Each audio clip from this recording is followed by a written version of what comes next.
नमस्कार, मैं हूं संजय शर्मा। आप देख रहे हैं 4 PM न्यूज नेटवर्क। राजनीति में जरा सी भी रुचि रखते हैं तो कुछ साल पहले एक कहानी आपको याद हुई होगी।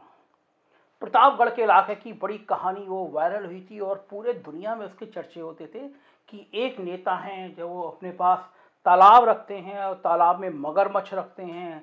जो नाराज होता है उसको मगरमच्छ के सामने फेंक देते हैं। ये मुझे लगता है उत्तर प्रदेश की पिछले 15 साल की राजनीति की सबसे चर्चित कहानियों में से एक कहानी थी। याद आ गया ना नाम, राजा भैया, कुंडा के राजा भैया। और लोग उनको बहुत बहुत अलग अलग तरीके से बोलते थे और कुछ तो बहुत गंदे शब्द में बोलते थे, क्योंकि राजा भैया बाहुबली थे, बहुत दबंग दबंग किस्म के नेता थे। और लोग गंदी भाषा में उनको कुंडा का गुंडा भी कह दिया करते थे। एक टाइम में बहुत जलजला था।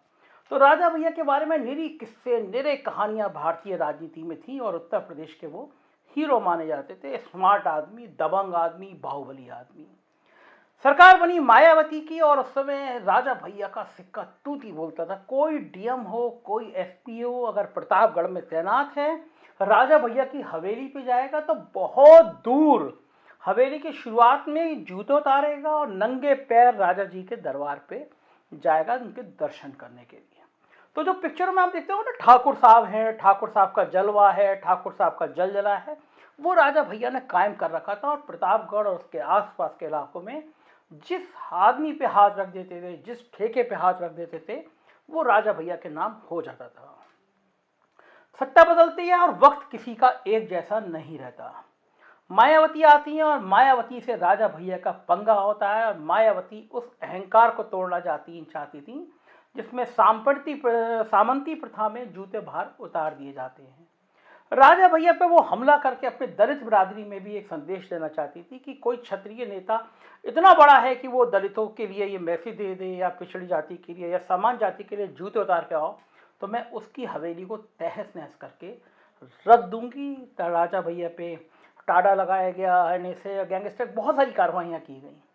और वहाँ के डीएम एसपी को बताया जाता है कि निर्देश दिए गए थे कि राजा भैया की वो हवेली जिसमें राजा भैया वहाँ जूते उतरवा के अंदर जाया करते थे, उसमें कहा गया कि कुछ दलित सिपाहियों को उस बिस्तरों पर सुलाओ जिसमें राजा भैया सोते थे।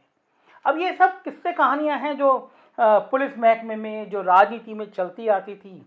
राजा भैया बहुत लंबे समय तक जेल में रहे और राजा भैया के संग उस समय धनंजय सिंह और गोबर तमाम नेता थे जो क्षत्रिय बिरादरी के ताल्लुक रखते थे। अमर सिंह ने भी उन समय राजा भैया का बड़ा साथ दिया। एक क्षत्रिय राजनीति उभरी मायावती के खिलाफ और मुलायम सिंह ने उस क्षत्रिय राजनीति पे हाथ रखा, पनपने का मौका दिया। और जब सत्ता बदली तो राजा भैया मिनिस्टर बने अखिलेश यादव की हुकूमत में। लेकिन तब भी राजा भैया अपनी थोड़ी हनक उसी तरह के बरकरार रखते रहे। हालांकि अखिलेश यादव बहुत सम्मान करते थे उनको। कई बार तो हम लोगों ने देखा कि बाहर पोर्टिको तक छोड़ने भी आए। उनको लगता था कि ठीक है, एक ऐसा व्यक्ति है जिसने मायावती के अहंकार को तोड़ा। लेकिन अखिलेश यादव की विनम्रता को शायद राजा भैया कुछ गलत समझ बैठे। और जो अखिलेश यादव को करीब से जानते हैं वो एक बात तो निश्चित तौर पर जानते हैं कि अगर इस नेता के दिमाग में कोई छवि बन गई तो उसको फिर तोड़ना बहुत मुश्किल होता है। राज्यसभा का चुनाव का मसला था और राज्यसभा के चुनाव में अखिलेश यादव और मायावती दोनों चाहते थे कि राजा भैया का वोट उनके पाले में रहे, उनके पास में रहे। लेकिन राजा भैया ने एंड टाइम पे एक लंबा सा राजनीति में दांव खेला और उसके बाद में वोट जो था वो बीजेपी के कहने पर, योगी आदित्यनाथ के कहने पर नहीं दिया।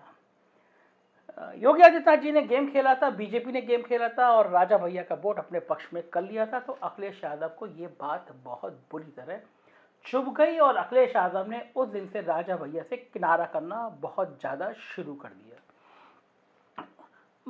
वक्त बदला, राजा भैया और प्रमोद तिवारी दुर्विरोधी हैं प्रतापगढ़ में दोनों। और राजा भैया की जो कॉन्स्टिट्यूंसी है कुंडा, उसमें कुंडा और बाबागंज क्षेत्र, ये यादव मतदाता वहाँ पे बहुत ज़्यादा हैं। तो राजा भैया ने यादव, पासी, ठाकुर इन सबको इकट्ठा करके चुनाव जीता था। इस बार अखिलेश यादव ने 2022 के चुनाव में राजा भैया का करीबी था गुलशन यादव तैयारी की कि राजा भैया के खिलाफ चुनाव लड़ाया जाए। और इस बार अखिलेश यादव बदले हुए मूड में है। जो छत्रप उनका विरोध करते थे, चाहे वो राजा भैया हो, चाहे वो प्रमोद तिवारी हो, उनकी बेटी हो, तो वो अखिलेश यादव शायद इस बार समाजवादी पार्टी के टिकट पर इन लोगों के खिलाफ मजबूत प्रत्याशी उतारना चाहते हैं। तो राजा भैया को जब ये बात पता चली कि अखिलेश यादव इस बार आमने सामने की लड़ाई के मूड में हैं, तो राजा भैया को थोड़ा पसीने आए कि अखिलेश यादव अगर इस फॉर्म में आ गए तो उनके भविष्य को खतरा हो सकता है। वो राजा भैया जिसकी पार्टी में, जिसकी पॉलिटिकल इसमें तूती बोलती थी, एक वक्त देखिए, वो राजा भैया जिसके घर में जूते उतार के आईएएस और आईपीएस जाते थे, अभी कुछ दिन पहले वो राजा भैया चप्पल उतार के मुलायम सिंह के घर पे बैठे नजर आए, विश करने गए थे जन्मदिन की। लेकिन राजनीति में प्रतीकों का, संगीतों का, बॉडी लैंग्वेज का, इसका बड़ा महत्व होता है। तो लोगों ने देखा राजा भैया अपनी चप्पल उतार के और मुलायम सिंह के घर के अंदर मुलायम सिंह से मिलने गए हैं। उन्होंने कहा कि मैं नेताजी को जन्मदिन विश करने आया था। लेकिन सब समझ गए कि अखिलेश यादव के पास तक पहुंचने का ये एक रास्ता है। इन दिनों में दिल्ली के कुछ बड़े लोग, उत्तर प्रदेश के कुछ बड़े लोग अखिलेश यादव तक पहुंचना चाहते हैं, लेकिन बाया मुलायम सिंह यादव। अखिलेश यादव भी जानते हैं कि राजा भैया जब सीधे संपर्क करेंगे उनसे तो वो पूछेंगे जरूर कि राज्यसभा का टिकट, जब मैंने कहा था राज्यसभा का प्रत्याशी मेरा था तो उसको आपने टिकट वोट क्यों नहीं दिया। तो राजा भैया के पास कुछ कहने को बचेगा नहीं। तो राजा भैया अपनी बैटिंग करने के लिए पहले नेताजी के पास पहुंचे, जिससे संदेश दिया जा सके। उससे पहले राजा भैया पूरी जोर आजमाइश कर चुके थे। जनसत्ता पार्टी बनाई, प्रदेश भर में अपने दावा किया कि हमने अपने कैंडिडेट खड़े कर रहे हैं, लोग खड़े कर रहे हैं, भीड़ जुटाई, एक जगह फंक्शन किया, रैली निकाली। लेकिन राजा भैया समझ गए थे कि जनसत्ता पार्टी का भविष्य कुछ भी नहीं है। 2, 4, 5 सीटें भी जनसत्ता पार्टी को आएंगी नहीं। तो राजा भैया समझ गए थे, कहा जाता है ना, बंद मुट्ठी लाख की और खुल गई तो खाक की। तो राजा भैया की जो ब्रांडिंग थी, राजा भैया चाहते नहीं थे कि ब्रांडिंग सामने आ जाए, चुनाव हो जाए, जनसत्ता पार्टी लड़े और जमानत जब्त हो जाए। तो तरीका एक ही था कि किसी तरह अखिलेश यादव से संवाद शुरू हो। रास्ता केवल मुलायम सिंह तक पहुंचता था। मुलायम सिंह के पास जाओ, एक संकेत दो, फोटो दो, अखिलेश तक मैसेज पहुंचे, अखिलेश थोड़े विनम्र हो जाएं, बात करें। लेकिन अखिलेश यादव तो अखिलेश यादव ठहरे। और इन दिनों में, इस दौर में तो वो बदल गए हैं। उनको समझ में आ गया है कौन उनका करीबी है, कौन उनका विरोधी है। तो जब एक जगह रैली में गए और पत्रकारों ने पूछा कि राजा भैया नेताजी से मिले थे, पार्टी में ले रहे हैं, तो अखिलेश यादव ने कहा कौन राजा भैया। अखिलेश यादव को ये कौन राजा भैया पूरी पॉलिटिकल गलियारे में एक बहुत बड़ा संकेत दे गया कि आखिर अखिलेश यादव ने राजा भैया की ऐसी बात क्यों लगा दी।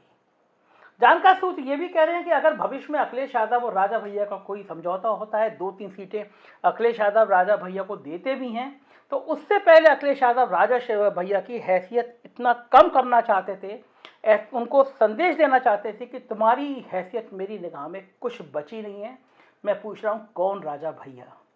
तो ये संकेत था राजा भैया के लिए और राजा भैया की राजनीति के लिए बहुत झटके वाला, बहुत दुख भरा संकेत था कि वो राजा भैया जिसकी पॉलिटिक्स से पूरा उत्तर प्रदेश कांपता था, अखिलेश यादव पूछ रहे हैं कि कौन राजा भैया।